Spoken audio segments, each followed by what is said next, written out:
नमस्कार, मेरा नाम नंदन है। मैं एक मेडिकल का छात्र हूं और आज आपको जो है डॉग बाइट यानी कि कुत्ते के काटने के बाद क्या बीमारी होती है उसके बारे में जानकारी दूंगा। अच्छी लगेगी तो शेयर करिएगा, सब्सक्राइब करिएगा चैनल को। सबसे पहले मैं ये बताना चाहूंगा, जब कुत्ता किसी इंसान को काटता है तो उसका जो लार्वा होता है उस लार्वा में लाइजा नामक एक वायरस होता है। जब वो हमारी बॉडी में चले जाता है फिर वो हमारे सेंट्रल नर्वस सिस्टम यानी कि हमारे ब्रेन को अफेक्ट करता है। हमारे ब्रेन में एक ऑर्गन होता है जहां वो बहुत ज्यादा इफेक्ट कर देता है, वहां एक नेक्रोज बॉडी बना देता है और जिसकी वजह से क्या होने लगती है, इंसान की मौत भी हो सकती है। और अब हमें आपको जो है एक कुत्ते की जो है क्या क्या कुत्ते में लक्षण दिखाई देते हैं इसके बारे में जानकारी देंगे कि जब कोई कुत्ता अगर काटता है, कोई पागल कुत्ता अगर किसी व्यक्ति को काटता है तो उसमें जो है क्या क्या लक्षण दिखाई देंगे। पहला लक्षण तो ये है, अभी कुत्ते की बात कर रहा हूँ, कुत्ते में क्या होने लगेगा, अगर पागल कुत्ता किसी व्यक्ति को काटेगा तो उसमें जो है वो खाना नहीं खाएगा और दूसरा इधर उधर भागने लगेगा, उस लार्वा निकलेगी उसकी और वो जो है किसी को भी अननेसेसरी ऐसे काटने के लिए दौड़ेगा। ये जो है कुत्ते में, और उसको जो कभी पानी आदि हम दिखाते हैं तो उससे भी वो भागने लगेगा। ये जो है कुत्ते में लक्षण दिखाई देते हैं अगर कोई पागल कुत्ता किसी व्यक्ति को काटता है तो। अब हम बात करते हैं व्यक्ति में, किसी मनुष्य में अगर जब पागल कुत्ते ने काट दिया है तो अगर जब जो लाइजा वायरस है, रेबीज जो है अगर किसी व्यक्ति को होने लगता है तो उसमें क्या क्या सिम्टम दिखाई देते हैं। ये सिम्टम एकदम नहीं आते हैं, इसमें टाइम लगता है। हो सकता है उसको 10 दिन लगे, 1 हफ्ता लगे, 20 दिन लगे, 1 महीना लगे या 1 साल भी लग जाता है इसके जो सिम्टम जो है शो होने में।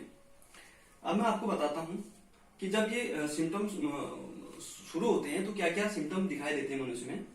उसके जो है शरीर में दर्द होने लगेगा, सूजन आने लगेगी जिस साइड में कुत्ते ने काटा है, और उसको बुखार आने लगेगा, और जब कोई भी खाना खाएगा तो उसको निगलने में परेशानी होगी। अगर हम उस व्यक्ति के सामने अगर पानी ले जाते हैं या उसको छाया में या फिर धूप में या प्रकाश में आदि अगर उस व्यक्ति को अगर ले जाते हैं तो वो बहुत ज्यादा बेचैन हो जाता है, क्योंकि उसको जो है रेबीज की बीमारी शुरू हो गई है। इसको हम इंग्लिश में हम बोलते हैं कि हाइड्रोफोबिया एंड फोटोफोबिया। ये लक्षण जो है बहुत जरूरी होते हैं एक रेबीज वाले व्यक्ति में।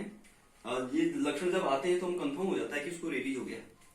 तो ये जो है बहुत जरूरी है कि अगर उसके सामने अगर पानी ले जाएंगे तो बहुत इरिटेट हो जाएगा, बहुत बेचैन लगेगा, वो भागने लगेगा, दूर भागने लगेगा, उसको डर लगेगी बहुत ज्यादा प्रकाश से और पानी से। ठीक, ये तो हो गया इसके लक्षण। अब नेक्स्ट हम बात करते हैं घरेलू उपाय के बारे में बात करते हैं।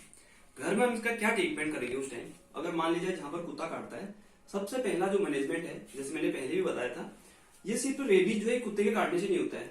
एक बात तो ये बता दूं आपको, हो सकता है बिल्ली काटे, हो सकता है आपको जो है गिलहरी काटे, हो सकता है आपको बंदर काटे।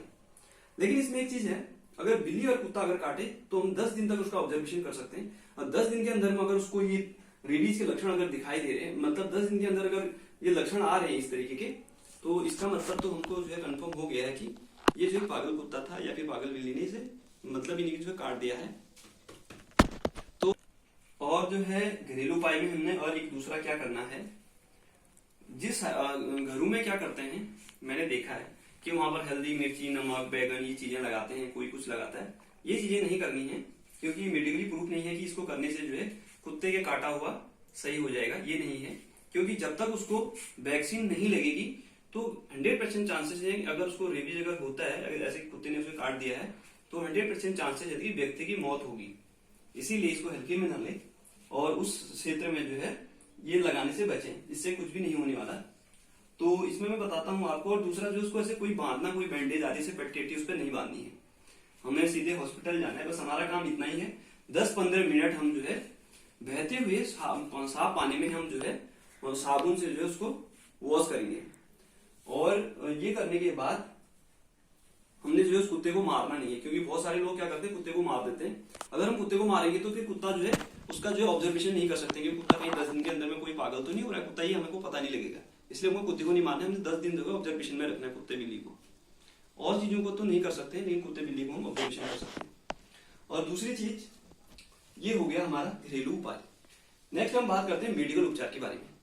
अब मेडिकल उपचार क्या होगा, जब अस्पताल में पेशेंट पहुंचता है तो ये जो एक मेडिकल पर्सन या डॉक्टर जो इस चीज को डिसाइड करता है उसका ट्रीटमेंट कैसे किया जाए। तो सबसे पहले हमने क्या करना है, उस घाव को पेशेंट ने साबुन से उससे पहले साफ पानी से उसे धो लिया है, बहते हुए पानी में उसको धो के लेके आ गया है। ये सिर्फ कुत्ते के नहीं, किसी भी जानवर के काटने से मैंने पहले भी बताया था, पहला मैनेजमेंट होता है मेडिकल का। अगर कोई भी जैसे चीजें काटती है तो उसको सबसे पहले साबुन और पानी से, साफ पानी से उसको धोना है। और नेक्स्ट उसके बाद क्या करना है, और वैक्सीन लगाना बहुत जरूरी है। ये वैक्सीन लगेगी तभी जाके जो इसका असली उपचार होगा।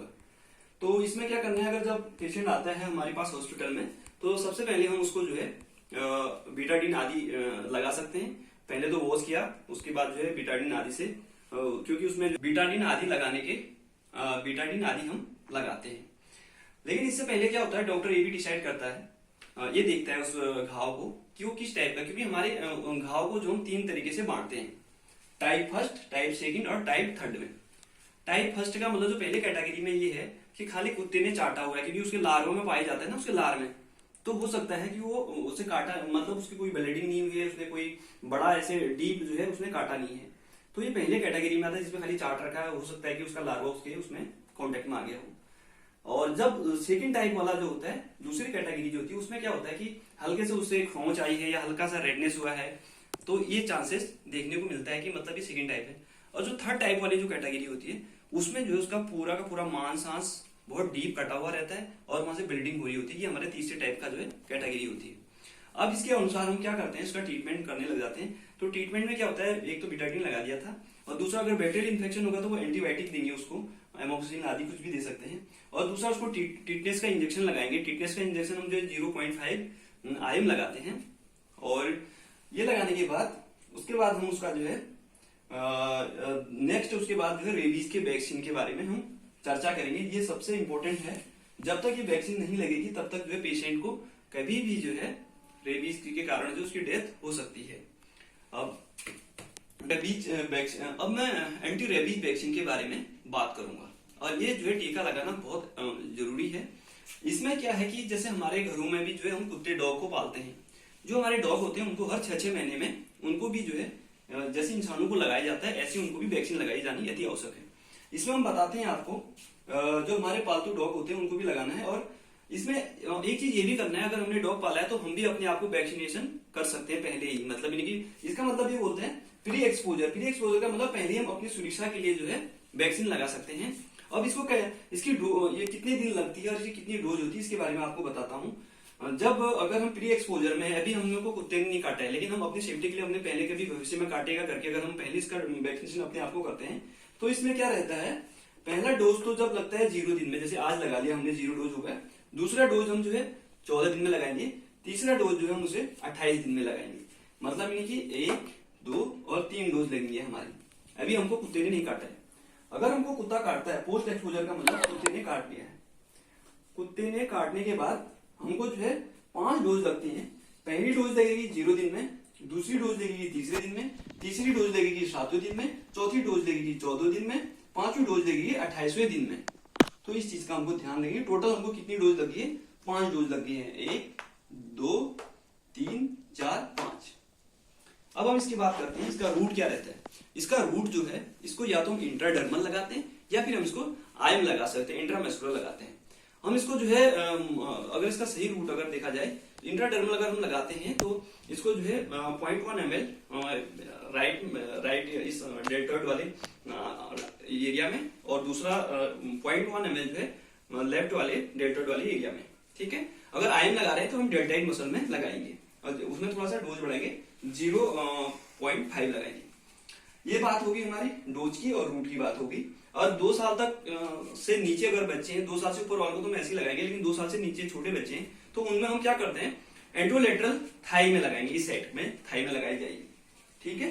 और अब हम नेक्स्ट बात करते हैं, अगर क्या है कि अगर हमने कुत्ते ने काट लिया और हमने पूरी वैक्सीन कर ली है, पूरी वैक्सीन लगा ली है, 5 के 5 डोज लगा ली है, फिर हमको दोबारा जो है अगर फिर दोबारा ट्रीटमेंट पूरा लेने के बाद भी हमको दोबारा 3 महीने के अंदर फिर दोबारा से अगर कुत्ते ने काट लिया है तो हम फिर जो है दोबारा वैक्सीन नहीं लगाएंगे, क्योंकि 3 महीने तक जो है ये काम करेगी, हम सुरक्षित हैं, कोई भी टीका लगाने की जरूरत नहीं है अगर 3 महीने के अंदर में हमें दोबारा कुत्ते ने काट लिया तो।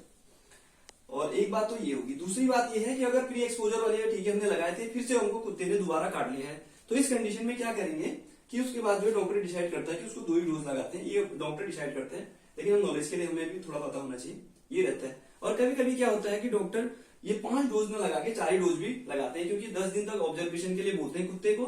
पता लग जाता है कि कुत्ता जो है नॉर्मल है, अब ये पता लग जाता है कि 10 दिन में कोई लक्षण नहीं आए, कुत्ता सब ठीक ठाक है, हमने ऑब्जर्वेशन किया।